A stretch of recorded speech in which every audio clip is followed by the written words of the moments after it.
Welcome to the Maxwell Leadership Executive Podcast, where our goal is to help you increase your reputation as a leader, increase your ability to influence others, and increase your ability to fully engage your team to deliver remarkable results. Hi, I'm Perry Holly, a Maxwell Leadership Facilitator and Coach.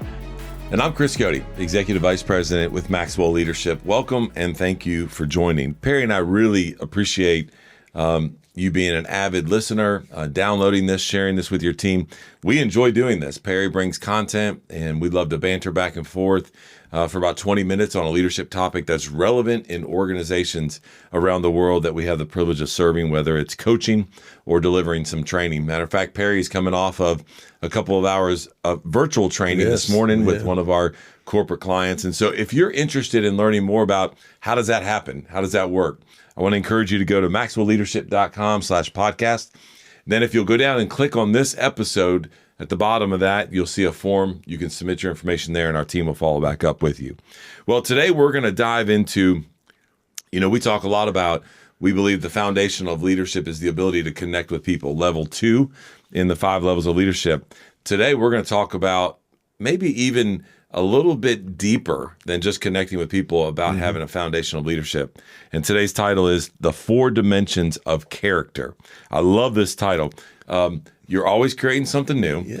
Matter of fact, the lesson you were doing this morning was on creativity. Is this a new content piece you're working on? It could be, but no. In this case, this is, I ran across this while I was preparing a keynote for one of our deliveries for one of our clients. I just loved it, and the client really loved it as much. So I thought I might bring it to the audience here, but it comes from a book called Derailed, 5 Lessons Learned from Catastrophic Failures of Leadership. It's by a guy named Tim Irwin.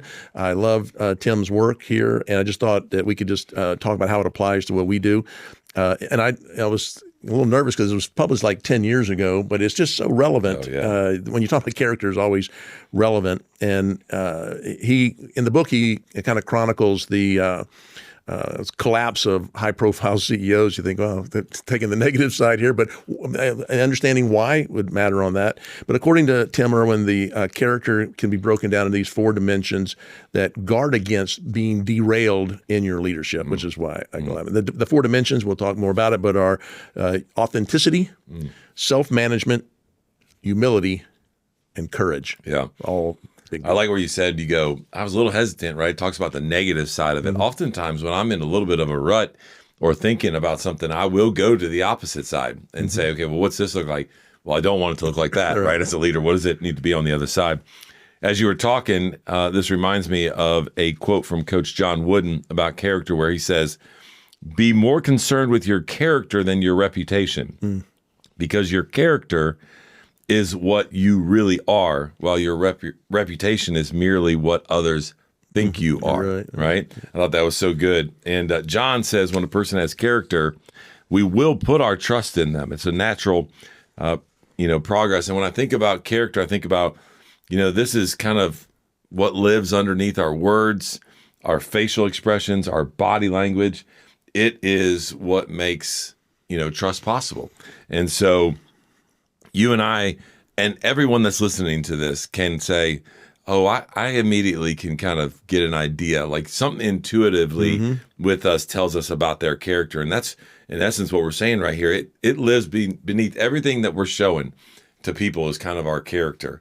And it is a choice that we have, and it's something that we can work on. And so I love the fact that we have these 4 things and that we're going to dig into them, because I think we can improve in each one of these areas. Yeah, let's go quick, because the first one, authenticity. I love this word. I know I've caught in several presentations I do. There's a Harvard Business Review where they kind of qualities followers want to see in their leader, and authenticity is always number 1, or number 2. It's really always very high in that. I teach a lot around a word that makes a lot of people nervous called vulnerability. And many people, when I say, what do you think vulnerability means? They say, weak. I said, no. If you see it, it's 100% courage. And that's good. I always follow a lot about what Brene Brown, she's a vulnerability researcher, and says that vulnerability is the linchpin of trust.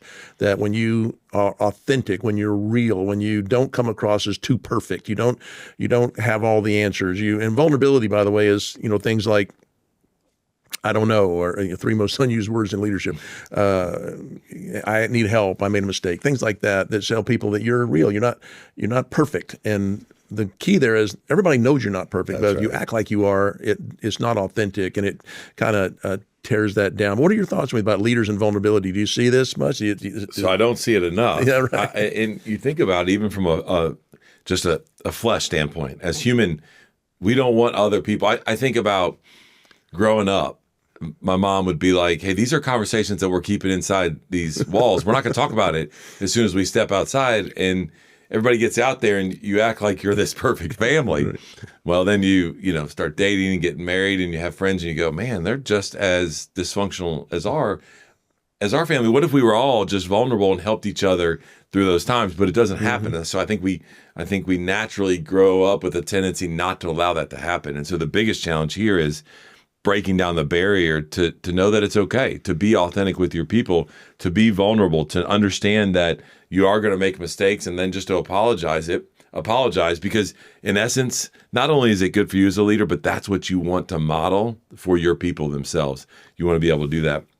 You and I read a lot of HBR articles, and oftentimes when we're speaking, we'll talk about the fact that EQ versus IQ and what all that looks like and how much time do leaders spend on that. In one of the studies we also reference at the same conversation is the number one attribute after studying leaders. I think it was 200 leaders in this article around the world, different industries, different backgrounds, different all that. Number one was two times to the second one was authenticity. Yeah. And if that's the attribute that everybody's looking for in a leader, and they're saying that these top 200 leaders, which I don't think you and I are on that list, I'm not sure why, is authenticity, then that's what we should strive to do. And to your point, I love the word vulnerability because that leads to authenticity. Greg Cagle shares quite a bit, one of our executive coaches and facilitators, that authenticity is a trust accelerator. Same thing with, you can interchange those words. Authenticity and vulnerability is a trust accelerator. And so if we're going to do that, we're going to be able to increase trust. What do you 10x. think? What do you think keeps us? Because it makes. I mean, when I listen to you talk, it's like obvious. Right. What keeps us from being more vulnerable, more authentic? Are we afraid? What pride? I think about what pride, ego. Yeah, ego is what I thought. Isn't it interesting that a lot of people talk about the imposter syndrome? Yeah.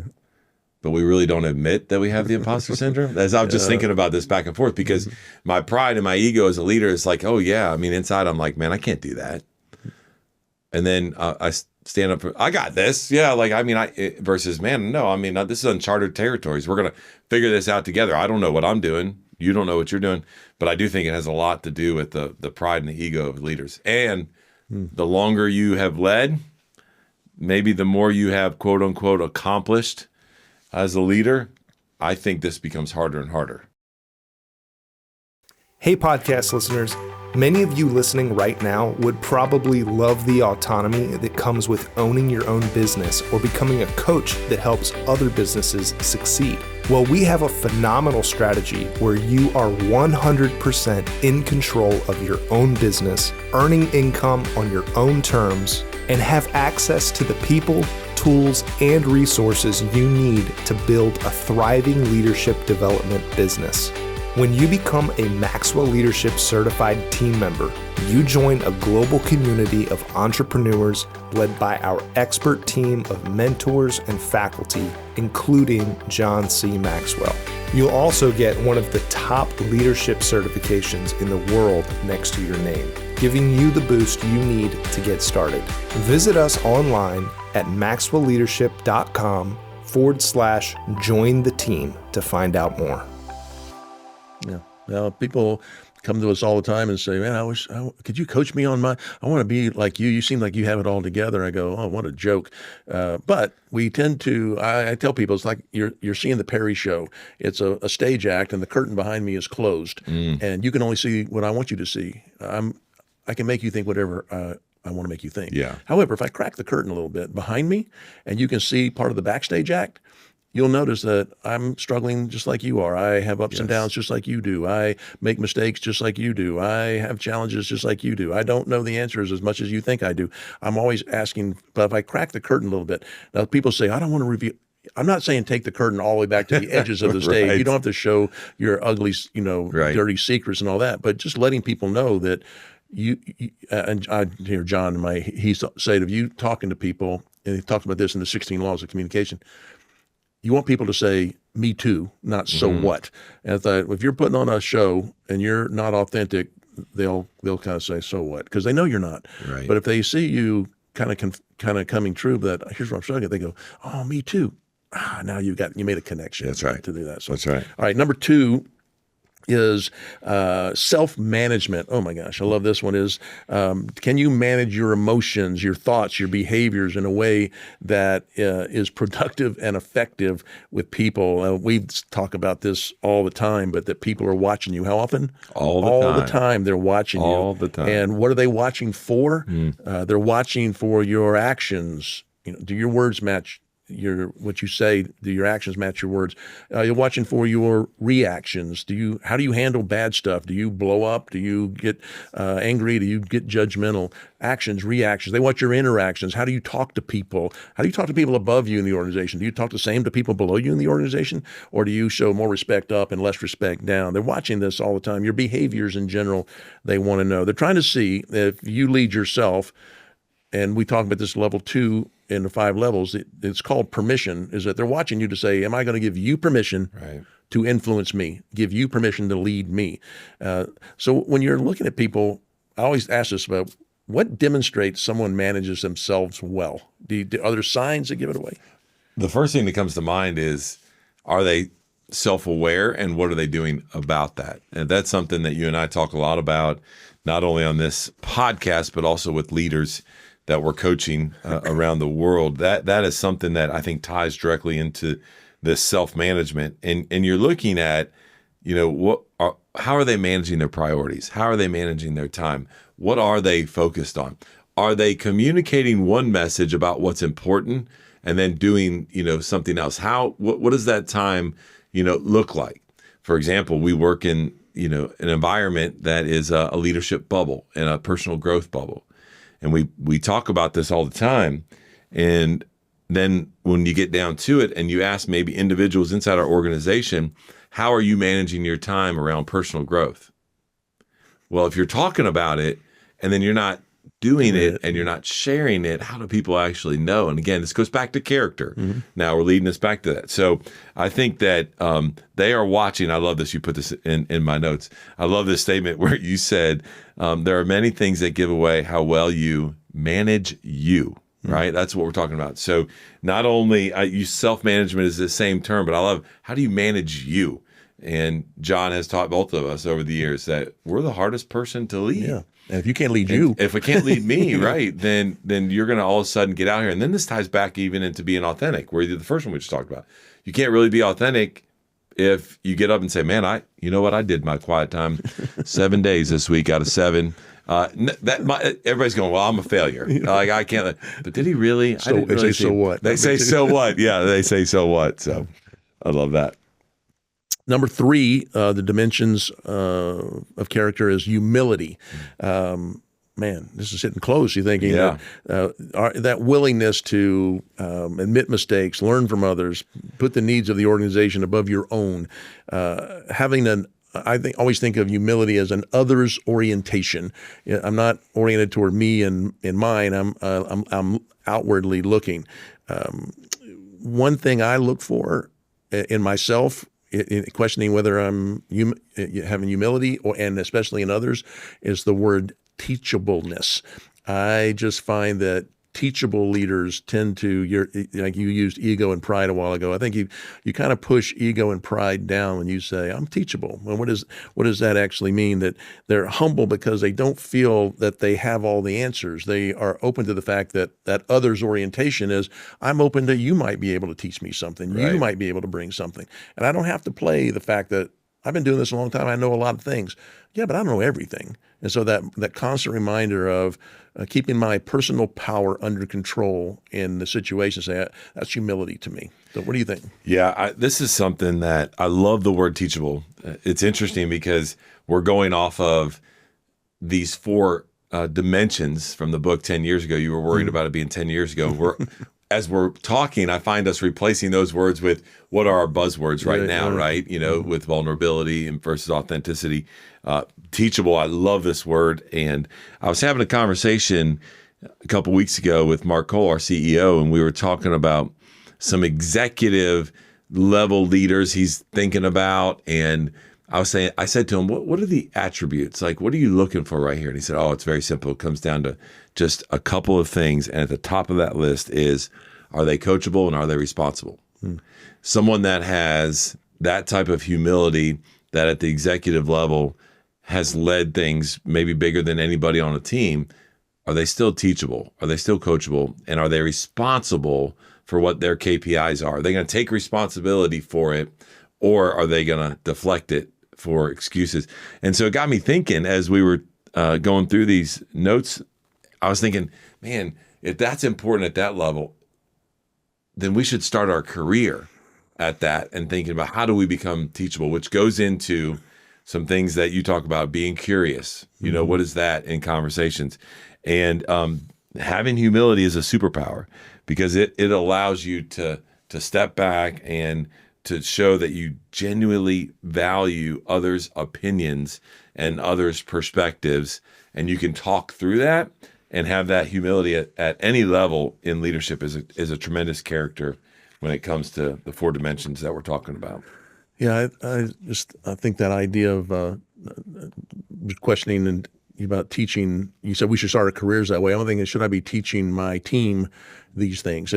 Teaching them what teachableness looks like, teaching them what humility looks like, teaching them what character looks like, teaching them what authenticity looks like. Also in my home, am I demonstrating these things in my home, or am I acting like the all-knowing father and husband? Am I teachable at home? There's a lot of smart people in my house. Could I humble myself there too? How does that show up? So, and it's a magnet. People are drawn to authentic, teachable, humble people. It's kind of rare in today's society that you notice it right away.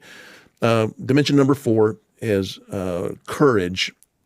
I thought this was an interesting ad when you think about character and where does courage play. And he talks about it being the ability to take risks, make difficult decisions, stand up for what's right, even in the opposition of adversity. And I think about that in my own life. And, we produce a lot of things. I create a lot, having the courage to present my ideas, to present my creativity that anybody can take a shot at, but also in a leadership aspect about addressing problems, stepping up and standing up for things that might not be popular, taking a stand based on your character in a world that might not admire that so much anymore. Right. And so insecure leaders often rely on control. They micromanage the people. They don't give power to others. They don't empower. They kind of hold power. But I think courageous leaders, they trust others to accomplish things because we've put the work in advance to get that done. So insecure leaders don't trust or invest in others. They don't even trust themselves, really. So I think this idea of courage is not easily seen. In bigger areas, maybe it is. But what do you think about courage? How does it show up? I don't think it is something that's natural. I think we care a lot about what other people think and do things, and so we don't have enough courage at times to kind of step out on that thing. It comes back to the imposter word I used a little while ago. I heard Patrick Lencioni talk about once common ways leaders express courage. There's 4 of them here, and the first one is taking a public stand for what's right, not being right, but what is right against what maybe is wrong.